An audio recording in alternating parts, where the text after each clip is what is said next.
Can you ever remember a second half of the year that looks as uncertain as this one does here? And I'm wondering how you're thinking about all of that. Well, we have a whole confluence of global factors here.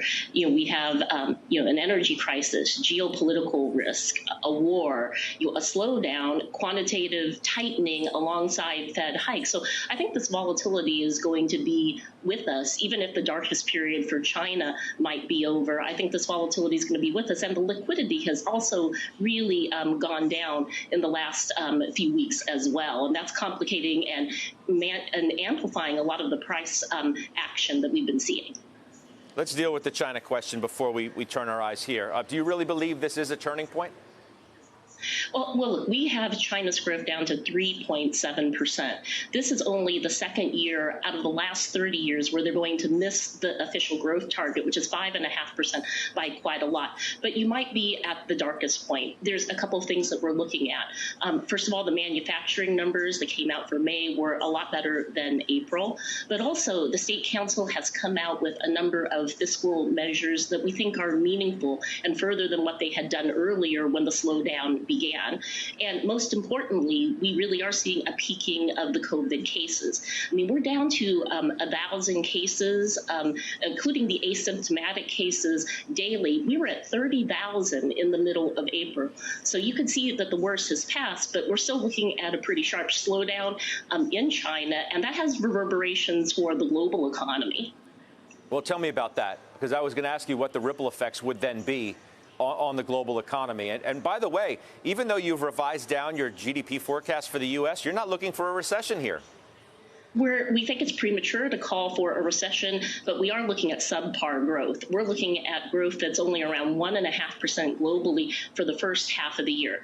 And in China, we've taken down the first half growth by 2.5 percentage points. So that is going to impact the rest of the world. Now, is that about 0.5%? That's kind of what history would tell us. So these effects are still playing out right now from China's slowdown. And I think that, this is the dilemma, when you go faster, I mean, there's just a bigger risk of accidents, and that's sort of the dilemma the Fed is facing right now.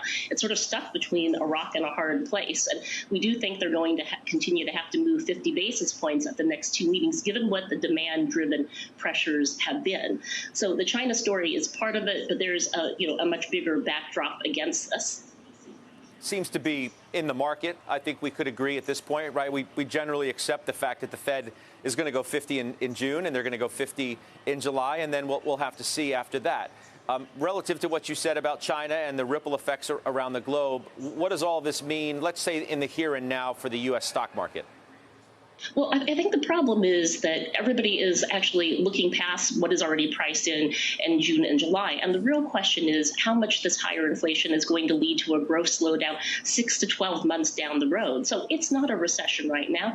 That's premature. But is that what we're facing into 2023? So I do see that there are opportunities now, given the magnitude of the sell-off. And there are also some technical factors that are more supportive as we look at month-end rebalancing, as we look at just how sharp the sell-off has been in certain sectors. But I think this liquidity issue is going to stay with us, and the volatility is going to stay with us. And still the questions on the growth slowdown and where inflation is going to settle are not going to be solved overnight. Do you have a favorite market, ex-U.S., before I let you go?